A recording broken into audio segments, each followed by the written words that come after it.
तो ये कुछ आज के अपडेट हैं, हम देखते रहेंगे अगले महीने तक जो भी अपडेट्स होंगे, इंपॉर्टेंट अपडेट्स जो होंगे। तो वर्ल्ड इम्यूनाइजेशन वीक मनाया गया है, बल्कि चल रहा है ये अभी, ठीक है। ये जो हफ्ता है 24 अप्रैल से लेकर और 30 अप्रैल तक। ऐसा नहीं है कि ये कोरोना की वजह से या पैंडेमिक की वजह से अभी शुरू हुआ है, ये पहले से ही होता आया है, ठीक है। तो इसको आपको याद रखना है, ये इंपॉर्टेंट अपडेट है मेडिकल साइंस का या कहिए वर्ल्ड न्यूज का। WHO वर्ल्ड इम्यूनाइजेशन वीक 24 से लेकर 30 अप्रैल तक है ये, और ये पहले से होता आया है। इसमें होता क्या है, इसमें बेसिकली एक कैंपेन ये चलता है, awareness and increase rates of immunization against vaccine for preventable diseases around the world, ठीक है। तो ये हमारे JNMC में भी चलता है, जो कम्युनिटी मेडिसिन डिपार्टमेंट है वही इसको कंडक्ट करवाता है। मतलब कंडक्ट तो WHO करवाता है यहाँ के रीजन में, अलीगढ़ रीजन में। आपका जो मलखान सिंह हॉस्पिटल है उसके साथ मिलकर जो हमारा कम्युनिटी मेडिसिन डिपार्टमेंट है यहाँ पुरानी चुंगी के पास, वो कंडक्ट करवाता है इसको यहाँ आसपास के इलाकों में। तो ये इंपॉर्टेंट अपडेट है, इसको याद रखिएगा। आगे बढ़ते हैं। माइनॉरिटी राइट्स डे, ये बेसिकली तमिलनाडु गवर्नमेंट ने अनाउंस किया है। Tamil Nadu government has to observe minorities rights day every year on 18 December, ठीक है। 18 दिसंबर को ये इन्होंने रखा है इसका दिन, माइनॉरिटी राइट्स का। एक्चुअली में वहां पर क्रिश्चियंस माइनॉरिटीज हैं और मुस्लिम माइनॉरिटीज भी है, और भी बहुत सारी माइनॉरिटीज हैं जो रहती हैं तमिलनाडु में।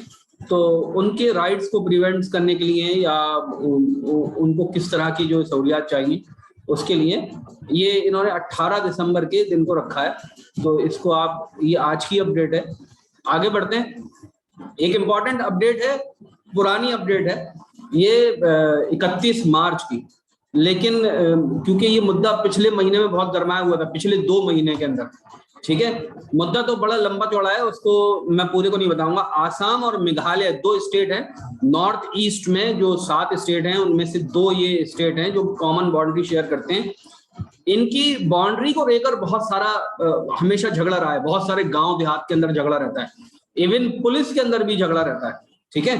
तो इनकी जो बाउंड्री राइट्स हैं वो सुलझाए गए। Assam and Meghalaya have signed an agreement to resolve a border issue in 6 disputed districts. तो ये एक बड़ी प्रॉब्लम थी पिछले 2-3 महीने में, जिसको जो हमारे होम मिनिस्टर है श्री अमित शाह जी, उनके मार्गदर्शन में एक तरह से कहिए कि इस मुद्दे को सुलझाया जाए और उसका एक कॉमन मिनिमम प्रोग्राम, उसके ऊपर एक आम सहमति बनी है दोनों स्टेट्स के बीच में। तो ये एक अपडेट थी 31 मार्च की, ये भी बहुत इंपॉर्टेंट है। इसमें पूछा जा सकता है कि कौन से 2 स्टेट हैं जिनकी बाउंड्री के बीच में झगड़ा रहा है ना। तो वो झगड़ा इतना ज्यादा था कि आप यूट्यूब पे देखेंगे तो बकायदा आपको झगड़ा नजर आएगा, इवन बिटवीन पुलिस पर्सनल, ठीक है। तो ये बहरहाल सुलझाया गया हमारे नेशनल लेवल पर, तो ये आपको याद रखना है। आसाम और मेघालय, ये 2 वर्ड आपको याद रखना है, ठीक है इसके अंदर। आगे बढ़ते हैं। एक ये इंपॉर्टेंट अपडेट है, 31 मार्च की ही थी ये, ध्यान से इसको समझिए।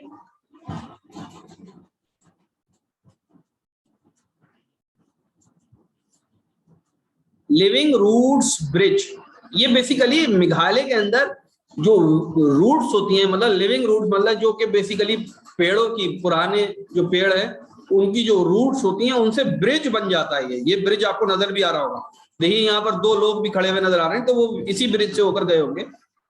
और Meghalaya included tentative list of world heritage sites. तो ये एक बहुत बड़ी बात होती है कि वर्ल्ड हेरिटेज साइट्स में बहुत चुनिंदा ही चीजें होती हैं, बहुत खास किस्म की चीजें होती हैं। तो उसमें अभी टेंटेटिव लिस्ट में इसको रखा गया है। फाइनल किया गया है नहीं किया गया, ये आगे की हमें न्यूज में देखना पड़ेगा। तो ये उसकी पूरी डिटेल लिखी हुई है। तो आपको थोड़ा सा ये याद रखना है कि living root bridges of Meghalaya, Meghalaya भी हमारा ही स्टेट है हिंदुस्तान का, included tentative list of world heritage sites, ठीक है। याद रखेंगे कौन किसने किया ये बेसिकली यूनेस्को है ना, united nation of educational scientific and cultural organization जो है बेसिकली उसने उसकी बेसिकली संस्था है वर्ल्ड हेरिटेज साइट करके। आगे बढ़ते हैं बच्चों, आपसे उसकी बात हो रही थी रिवर्स की, तो उसका जो मैप है, उसके मैप का सिर्फ मैंने वो पोर्शन रखा है जो बेसिकली आपके काम का है। तो इसमें आपको दो बातें ध्यान रखनी है। एक तो देखिए, आप यहाँ इस रीजन में देखिए, ये यमुना आ रही है, ठीक है, ये यमुना आ रही है और ये आपकी गंगा आ रही है और ये यहाँ पर मिलती है। और बहुत सारी रिवर्स और हैं, जैसे ऊपर एक गोमती आ रही है, घाघरा आ रही है, इधर से गंडक आ रही है, तो ये सब इसी में मिलती चली जाती हैं। इधर से कोसी आ रही है, ठीक है। और आप ये देखिए, ये जो रिवर्स हैं ये आके इसमें मिलती है, चंबल, ये वाली बेतवा और ये सोन रिवर, ठीक है। तो सोन रिवर के बारे में आप अक्सर कहा जाता है कि ये साउथ से नॉर्थ की तरफ फ्लो करती है, ठीक है, जो सोन रिवर, ठीक है। फिर बाकी जो रिवर्स है वो नीचे की तरफ हैं। और एक इंपॉर्टेंट रिवर स्ट्रक्चर जो है नॉर्थ साइड का, वो आपसे ये भी पूछा जा सकता है, इसको ध्यान से देखिए। इंडस वैली सिविलाइजेशन आप लोगों ने हिस्ट्री के अंदर पढ़ा होगा। जो बेसिकली इंडस रिवर है वो यहां से आपके ओरिजिनेट होती है, बेसिकली ओरिजिनेट तो यहां से होती है। तो आप ये समझिए, ये जो इलाका है इसके ओरिजिनेशन का है। बेसिकली ये कौन सा इलाका है, ये साउथ ईस्ट ऑफ, यहाँ पर आपकी कौन सी जगह है, यहाँ पर साउथ ईस्ट ऑफ लद्दाख, ठीक है। साउथ ईस्ट ऑफ लद्दाख से ये आपकी शुरू होती है और फिर ये POK, जो कि पाकिस्तान ऑक्युपाइड कश्मीर एरिया वाला है जगह, वहां से होती हुई ये पाकिस्तान के अंदर चली जाती है और ये ऐसे करके आगे बढ़ती है, ठीक है।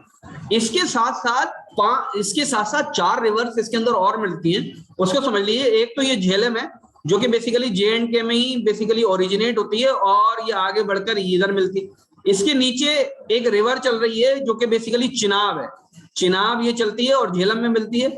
और फिर रावी चलती है, वो इस ऊपर से आती हुई झेलम और चिनाब के अंदर मिलती है। इधर से ब्यास और सतलुज मिलती है। तो ये बेसिकली जो स्ट्रक्चर है बच्चों, ये 5 रिवर्स का स्ट्रक्चर है। इसी वजह से जो ये वाला जो इलाका है, ये वाला जो इलाका है, इसको हम क्या बोलते हैं, पंजाब। क्या बोलते हैं बच्चों, पंजाब। आप माने पानी और पंज माने 5, तो 5 पानी, बेसिकली 5 नदियां जहां पर मिलती हैं उस इलाके को पंजाब बोलते हैं। तो पंजाब का कुछ इलाका हमारे यहाँ पर आपके इंडिया में भी है और पाकिस्तान में भी है, ठीक है। तो पाकिस्तान में भी पंजाब है और इंडिया में भी पंजाब है। तो पंजाब की एक हैसियत तो ऐसी है जो कि बेसिकली स्टेट से रिलेटेड है, ठीक है, वो पॉलिटिकल हैसियत, वो उसकी पॉलिटिकल हैसियत है। और एक पंजाब की हैसियत कैसी है, ज्योग्राफिकल हैसियत है। ज्योग्राफी का मतलब क्या है कि बेसिकली जहां पर 5 नदियां मिलती हैं, तो वो 5 नदियों वाला स्ट्रक्चर यही है और ये बहुत इंपॉर्टेंट स्ट्रक्चर है। इसके बारे में पूछा जा सकता है, आज नहीं तो कल किसी ना किसी एग्जाम के अंदर। आई होप कि इतना काफी है। अब आपको क्या करना है बच्चों, मैं आपको होमवर्क जो दे रहा हूं वो ये दे रहा हूं कि इनके ओरिजिनेट, जहां से ये नदियां ओरिजिनेट होती हैं, खास तौर से कौन कौन सी नदी, एक तो इंदुस, ठीक है, और एक आपका ये होली रिवर गंगा, और ये एक आपका यमुना, ठीक है। ये Indus river, Ganga and Yamuna, ये आपको एटलीस्ट जरूर पता होनी चाहिए कि कहां से ओरिजिनेट होती हैं। इसके बाद भी अगर आप कोई रिवर पता करना चाहते हैं तो आप पता कर सकते हैं। एक बात ये याद रखिएगा कि नॉर्थ ईस्ट के अंदर जो रिवर्स है, ये ब्रह्मपुत्र है, मानस है, टिस्टा है, और ये आपकी पद्मा रिवर के बारे में तो शायद ही कभी सवाल पूछा गया। हाँ, Narmada is an important river यहाँ पर जो है। तो इन रिवर्स के बारे में थोड़ा पता कर लीजिए, थोड़ा सा टाइम लगेगा, एक बार पता कर लेंगे, क्वेश्चन आएगा तो फट से कर देंगे इंशाल्लाह, ठीक है। करेंगे सब बच्चे? Yes sir.